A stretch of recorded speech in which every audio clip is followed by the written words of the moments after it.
नमस्कार and welcome to study centre for all. देखिए, new dispute of Middle East आज बहुत ही ज़्यादा इंटरेस्टिंग टॉपिक होने वाला है। देखिए, बहुत ही ज़्यादा नॉलेज वाला टॉपिक होने वाला है। न्यू डिस्प्यूट आज हम लोग बात करेंगे। New dispute of Middle east, Israel shows map of greater Israel. देखिए, हम लोग तो यहाँ पर एक जिला क्रिएट करते हैं, मतलब कि डिस्ट्रिक्ट क्रिएट करते हैं, लाइक ग्रेटर नोएडा, है ना।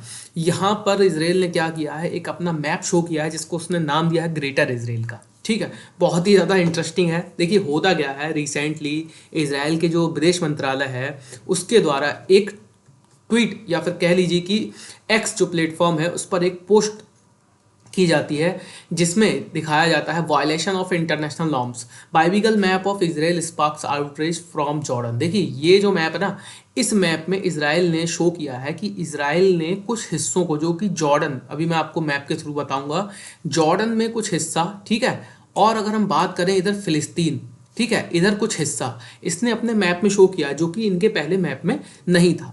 जब से इसराइल ने ये मैप शो किया है, रिलीज किया है, तब से अलग अलग देशों, जो अरब के कुछ कंट्रीज हैं, उनका बहुत ही ज़्यादा कड़ी प्रतिक्रिया आई है, जिसमें जॉर्डन, यूएई, यूनाइटेड अरब अमीरात और कतर, इन जैसे देशों ने अभी तक अपनी प्रतिक्रिया दी है।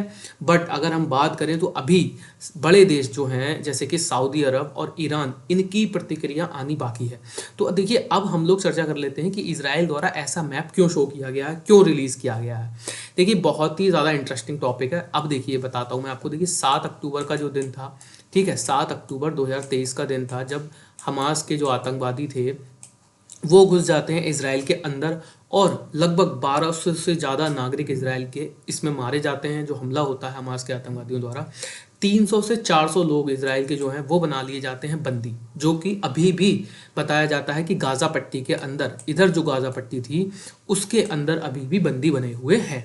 ठीक है, उनको छुड़ाने के प्रयास में इसराइल एक युद्ध छेड़ता है अगेंस्ट हमास, और ये युद्ध इतना ज़्यादा डिवास्टेटिंग होता है, आप यकीन नहीं करेंगे कि जो गाज़ा पट्टी है ना, यहाँ पर ये जो गाज़ा पट्टी थी, यहाँ पर इस गाज़ा पट्टी के अंदर लगभग 15 से 20 लाख लोग रहते थे।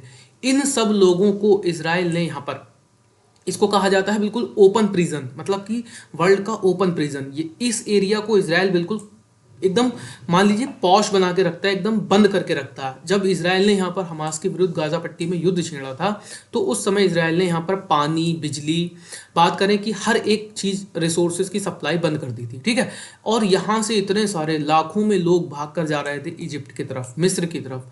उसके बाद हमने देखा कि बहुत ही ज़्यादा मतलब दबाव बनाया जाता है इंटरनेशनल लेवल पर इसराइल के ऊपर कि आप यहाँ पर जो है रिसोर्सेज की सप्लाई फिर से चालू करवाइए। और हमने देखा बीच में किस तरीके से काफ़ी कंट्रीज़ द्वारा यहाँ पर एड भी दी जाती है फ़लस्तीन में लोगों को, जिसमें इंडिया भी शामिल था। उसके बाद देखिए, होता क्या है कि अभी भी यहाँ पर अगर हम गाज़ा स्ट्रिप की बात करें तो यहाँ पर अभी भी एक मतलब माइन्यूट वॉर यहाँ पर चालू है। वॉर अभी पूरी तरीके से यहाँ पर बंद नहीं हुआ है।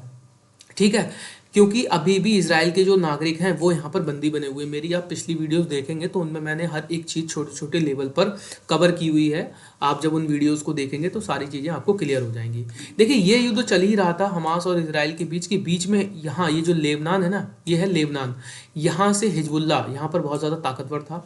ठीक है, हिजबुल्ला द्वारा आक्रमण किया जाता है इसराइल की जो उत्तरी सीमा है, ये यहाँ पे जो नागरिक रह रहे होते हैं इनके ऊपर हमला किया जाता है। ये नागरिक इसराइल के भाग भाग कर आते हैं यहाँ पर। उसके बाद हम देखा बीच में समझौता होता है, अमेरिका के थ्रू एक समझौता कराया जाता है हिजबुल्ला और इसराइल के बीच। ठीक है, जिसमें हिजबुल्ला के जो लड़ाके हैं वो पीछे लौटते हैं और यहाँ से जो सैनिक हैं इसराइल के वो भी काफ़ी हद तक पीछे आते हैं और लोग यहाँ पर वापस रहने आए। ठीक है, ये शांति स्थापित हुई ही थी कि थोड़े दिन बाद हमने देखा सीरिया के अंदर क्या होता है। सीरिया के अंदर एक कौतूहल मचता है। वहाँ की सरकार, जो कि बशर अल असद की सरकार थी, वहाँ पर उनकी सरकार को उखाड़ फेंका जाता है वहाँ के विद्रोही ग्रुपों द्वारा। ठीक है, यहाँ पर जो विद्रोही ग्रुप थे उनके द्वारा बशर अल असद की सरकार को उखाड़ फेंक दिया जाता है। फिर से यहाँ पर इस बफर जोन की अगर मैं बात करूँ, इस बफर जोन में फिर से एक लड़ाई जैसे हालात पैदा हो जाते हैं। देखिए, 1974 का ये जो वॉर था, इज़राइल, सीरिया और अन्य कंट्री थे अरब वर्ल्ड के ही, यहाँ पर उस समय जब ये वॉर 1974 में वॉर स्टॉप हुआ था, तो एक यहाँ पर गोलन हाइट नाम से जगह है। ठीक है, उस जगह के पास यहाँ पर लगभग अगर बात करूँ, यहाँ पे सीरिया, जॉर्डन और इज़राइल की जो टेरिटरी है वो मिलती है। यहाँ पर एक बफर जोन क्रिएट किया जाता है कि इस क्षेत्र में कोई भी देश अपने सैनिक स्थापित नहीं करेगा। बट रिसेंटली होता क्या है, जैसे ही सीरिया के अंदर बशर अल असद की सरकार उखाड़कर फेंकी जाती है, इसराइल द्वारा यहाँ पर कब्जा कर लिया जाता है। जॉर्डन को बिल्कुल भी मौका नहीं दिया जाता है, इसराइल अपने सैनिक वहाँ पर स्थापित कर देता है, जिसका काफ़ी सारे देशों द्वारा विरोध भी किया गया था। बट इसराइल का कहना ये था कि भाई देखो, अगर हम यहाँ पर अपनी आर्मी स्थापित नहीं करेंगे तो सीरिया के अंदर देखिए 2014 से 2019 तक ISIS नाम का जो आतंकवादी संगठन था उसने बहुत बड़े लेवल पर नरसंहार किया था सीरिया और इराक के अंदर। ठीक है, तो इसराइल का कहना यह है कि अगर हम यहाँ पर अपनी आर्मी स्थापित नहीं करेंगे तो कल को ISIS से हमें है खतरा। ठीक है, ISIS इस्लामिक स्टेट जो कि एक बहुत बड़ा आतंकवादी संगठन है जिसको बताया जाता है। ठीक है, इसराइल का कहना है कि वो यहाँ पर कब्जा कर सकता है क्योंकि यहाँ पर कई सारे विद्रोही ग्रुप हैं जो कि अपनी अपनी सरकार स्थापित करना चाहते हैं सीरिया के अंदर। ठीक, उसके बाद ये जो डिस्प्यूट है ये शुरू होता है और अब रिसेंटली हुआ गया कि तुर्की के साथ इसराइल की अगर हम बात करें तनातनी है। ठीक है, टर्की और इसराइल के बीच युद्ध हमें कभी भी देखने को मिल सकता है, जैसे कि ईरान और इसराइल के बीच हुआ था बीच में प्रॉक्सी वॉर, कुछ उसी तरीके से टर्की और इसराइल के बीच भी हमें युद्ध देखने को मिल सकता है।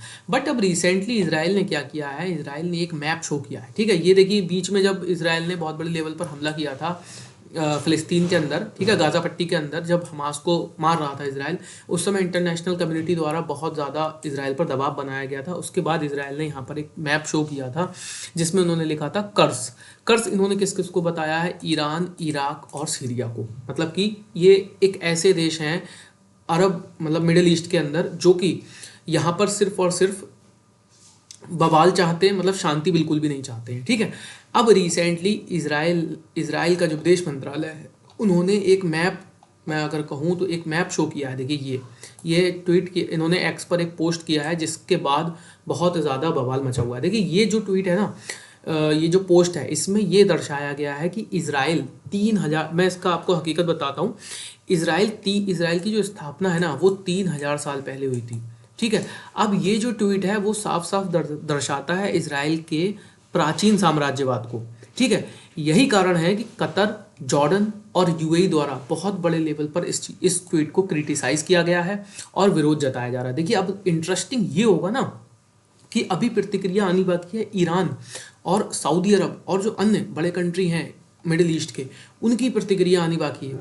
और मेन इंटरेस्टिंग चीज़ ये होगी कि इसराइल ने जब ये मैप शो किया है, ठीक है, ये जो मैप आप देख रहे हैं इसराइल ने जो शो किया है, इसमें इसराइल ने फ़िलिस्तीन और जॉर्डन के कुछ हिस्सों को अपने उसमें दिखाया, मतलब कि उसको इसराइल ने नाम दिया है ग्रेटर इसराइल का।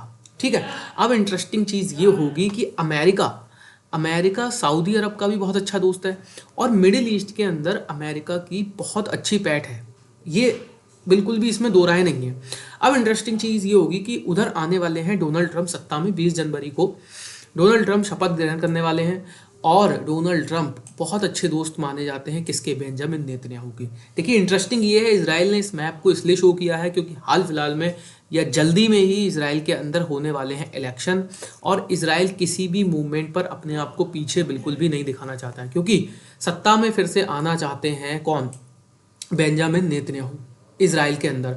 और देखिए अभी तक इसराइल के जो बंदी इस समय फ़िलिस्तीन के अंदर बने हुए थे बंदी, काफ़ी लोगों को उसमें मतलब मार दिया गया है और बहुत बड़े लेवल पर विरोध भी हुआ है इसराइल के अंदर इस चीज़ को लेकर कि बेंजामिन नेतन्याहू ने कुछ भी ऐसे समझौते नहीं किए हैं जिससे कि इनके नागरिक वापस आ सकें। तो ये अपने आप में एक बहुत बड़ा दबाव है बेंजामिन नेतन्याहू के ऊपर। यही कारण है कि इसराइल के द्वारा कुछ ऐसे पॉइंट आउट किए जा रहे हैं जिसमें कि इसराइल को काफ़ी हद तक ऊपर, या फिर कह लीजिए कि बेंजामिन नेतन्याहू के जो मूव्स हैं उनको काफ़ी ग्रेट दिखाया जाए। उनमें से एक मूव ये भी हो सकता है और बाकी देखना ये होगा कि जब डोनाल्ड ट्रंप सत्ता में आएंगे तो उनकी नीतियां क्या रहेंगी इसराइल को लेकर मिडिल ईस्ट के अंदर। उनकी नीतियों पर काफ़ी हद तक चीज़ें डिपेंड करती हैं क्योंकि देखिए ईरान अभी इस मुद्दे पर चुप है और ईरान की क्या प्रतिक्रिया आएगी मोस्ट इंटरेस्टिंग थिंग रहेगी वो भी। तो आज की वीडियो में इतना ही था, मिलते हैं नेक्स्ट वीडियो में, अभी के लिए धन्यवाद।